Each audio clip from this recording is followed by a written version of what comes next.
Hey guys, welcome back to another video. Today we're going to be working on my Nissan 350Z, and today what we're going to be doing is replacing my radiator. It actually went out about 2 days ago. I basically got to work, I parked up, and I saw in the corner there was like a little puddle, and I'll show you. Basically just like this, like a puddle of coolant.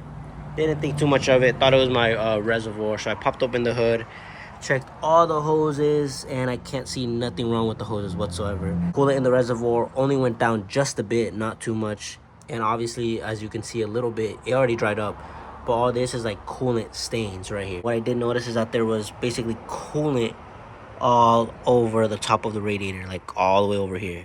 Yeah, so after filling up my reservoir, coolant reservoir up to the maximum line, I drove it home.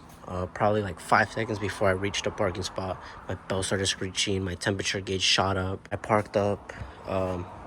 Basically coolant just started dripping on the floor. As I showed you guys, it started dripping right there. So yeah, basically my radiator's gone on this, so that's the reason why I'm gonna be replacing it. Honestly, it lasted what? My car, as you guys know, my engine is a separate engine from the car. It's not the original engine. The engine has less miles, so basically the radiator lasted as much as the miles on the car, which is like 150, almost 160. So it's kind of a normal time for them to go out. I know sometimes they go out around 200,000 miles, but looks like finally went out. Yeah, so the radiator's on its way right now.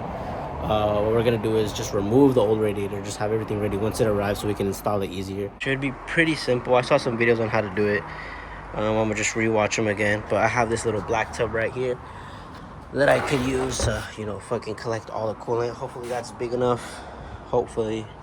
Yeah, so let's get started. I'm gonna pull out my jack, obviously jack up the car. Okay, so first jack it up. Second, you want to get this plug right here and basically just drain that shit. I disconnected the radiator cap, just to see if it goes any faster, which I don't know if it would.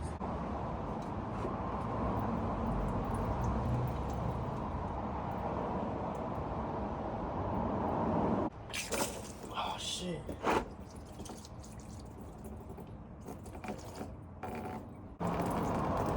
Basically, as you can see, it is draining now. So first we're gonna take off this big one right here, and then this might be my transmission cooler line. When you take that off, be careful. Be sure to plug this one up right here. Which one is it? Yeah, this one right here you want to be careful with. That thinks your transmission cooler line, and then I'll catch up with you guys when they're done, basically. All right, so yeah, that's our transmission cooler line. Be sure to plug it up with something.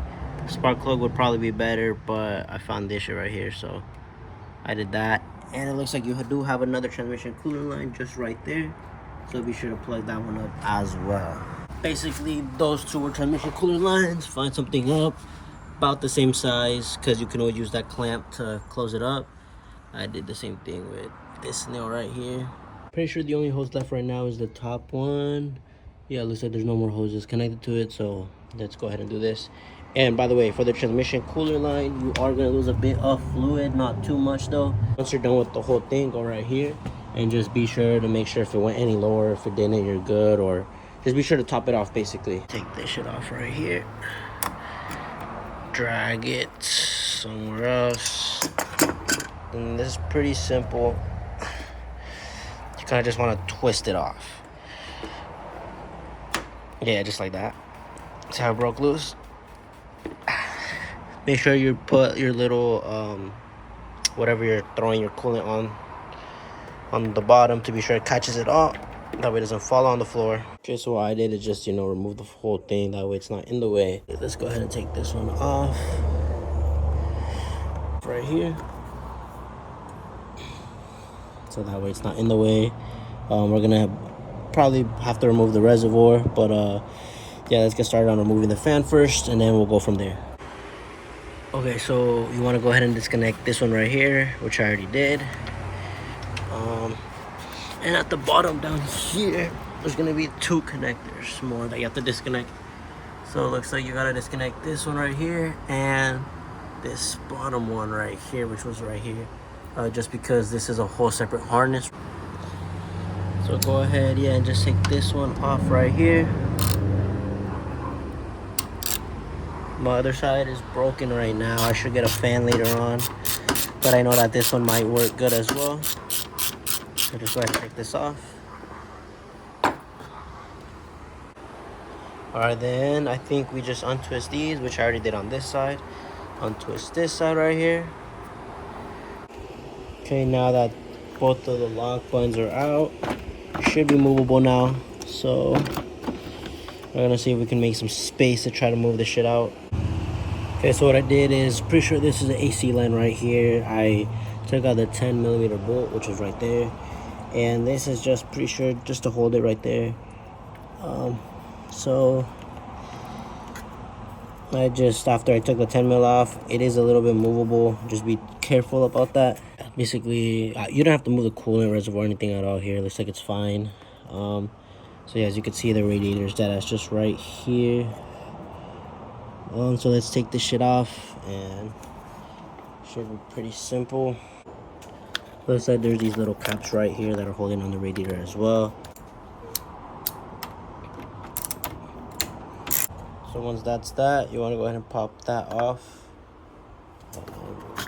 There you go. And now radiator should be loose.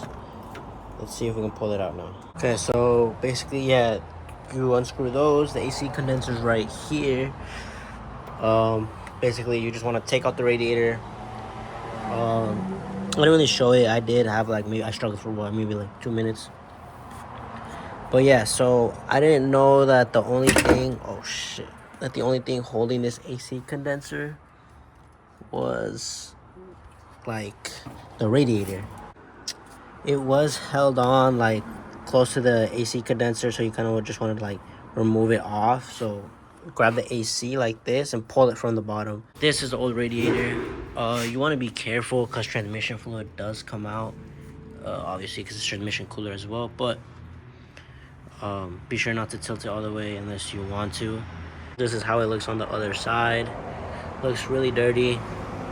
And yeah, the only reason I'm replacing this because it definitely cracked from the top, as you could tell. Just a bunch of fluid everywhere. Okay, so I closed everything up, loaded the car just for today. I'm gonna be finishing it up hopefully tomorrow, because today is my birthday. Anyways, I'm gonna just be going out. I just wanted to take it off right now. The new radiator, I'm gonna be, yeah, like I said, I'm gonna be installing tomorrow. Basically, I'll see you guys in the next clip. It's all gonna be one video, so don't worry. And I'll see you guys next clip. All right, so we are back to fixing the Z. Obviously, as you guys saw in the last clip, I took out the radiator, basically took out everything that I needed. So I thought about it, and I actually got myself a thermostat. Yes, from AutoZone, Z1, low-key like 70 bucks, bro. But yeah, I was thinking, since I'm gonna do a new radiator, might as well do a new thermostat, so you know we can get that shit out the way later on. So yeah, so let's go ahead and change that before we do the radiator. I also went to the store and to grab me some coolant, 50/50. I was gonna do a concentrated and just mix it, but 50/50 is just the easiest. Grab myself some ATF just to top off the missing transmission fluid that we got from here. So just use some pliers to remove that old clamp right there, and I just want to twist it. I should come out here in a bit. Some coolant might be coming out. If not, basically, yeah, that means that all the coolant is gone. Let's put that there. Now we're probably gonna take off this little hose here as well. So let's go ahead and do that as well. Grab our 10mm and let's start taking it off. If you have an extension, that'd be a lot easier. So it'd be this one right there, that third one. So I finally got that thermostat in. This hose is from AutoZone. I tore the old one, which is this one. My thermostat is right here though. So went to AutoZone, grabbed a piece of hose, heater hose. I used that, grabbed some hoses, some hose clamps as well. Now it's perfectly put in. Both sides are tight. I made sure. You can also feel it as well. just to be sure that there's no leaks or anything. Obviously, when we go ahead and start the car, we're gonna see if there is any. There shouldn't be, but anyways, let's get started on the installing the radiator. Everything back now finally. I decided to not show it just because I did struggle a bit. One of these did not want to line up. I ended up cracking this one on accidents. So I'm about to get the fan on, and then everything just reversal of process basically. Right now what I'm gonna do is check my transmission fluid, see how low it is, and just top it off just from a little bit we spilled, and then we're gonna go ahead and start on that coolant flush. Okay, so I'm currently on the flush process, or adding coolant. I got this little kit from Harbor Freight, so I would recommend it.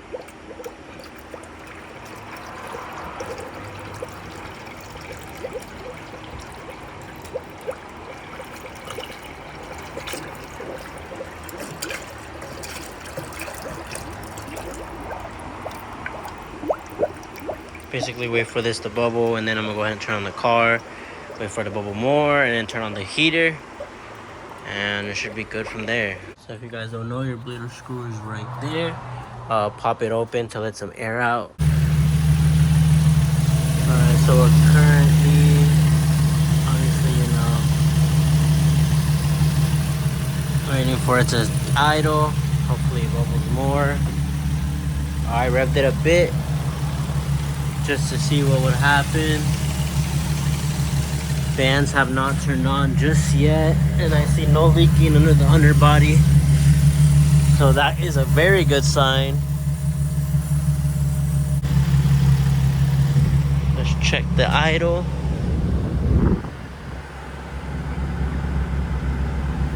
Looks like it is warming up right now. Move these hoses. Squeeze all of them just to get some of the air out.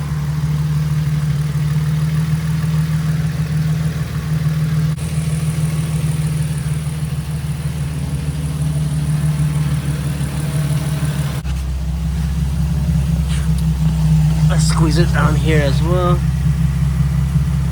Let's go ahead and pop that bleeder screw.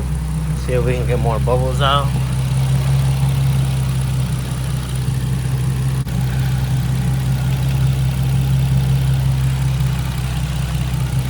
Oh shit. Let too much of it out. Alright, so basically right now it is getting hotter, so that's a really good sign. It did raise up, but then it went back down, the temperature. I guess it's still trying to get some bubbles right now, as you can see. Ah, shit. Okay, as you saw, be careful. Try to take some out before it gets too hot. But yeah, right now it's just getting like the last bubbles. So be careful. See, as you can see, it is going down right now. Temperature gauge is good. Air is hot. Just getting the last bit of bubbles out. Do this as many times as you think there is air in the system. Alright, so basically that's it of the video. Basically once you see that it's done bubbling, just turn it off. Take out the the flush kit out. So yeah, basically that's pretty much it. I'm gonna show you guys the engine bay, because so when you turn it on, right, and you let it air bubble, sometimes it rises up way too high because you poured way too much in. And it like spilled all over my fucking engine bay. So I'm gonna show you guys that right now. Basically how it's going right now. After you're done bleeding it from the bleeder screw, make sure that you tighten it back up. As you can see, no coolant is leaking out anymore how it used to. All this residue was just from my flush kit, just fucking pumping out. Other than that, everything else is good. It's not dripping coolant. Honestly, I was really nervous to do this just because I was just really nervous because I didn't want to like fuck it up and have like just have bubbles 24/7. As you can see, no leaks. that's pretty much it for the video. I hope it helped a little bit. If it didn't, my bad. I know I didn't show some scenes. That'd be it for today's video, and I'll catch you guys next video.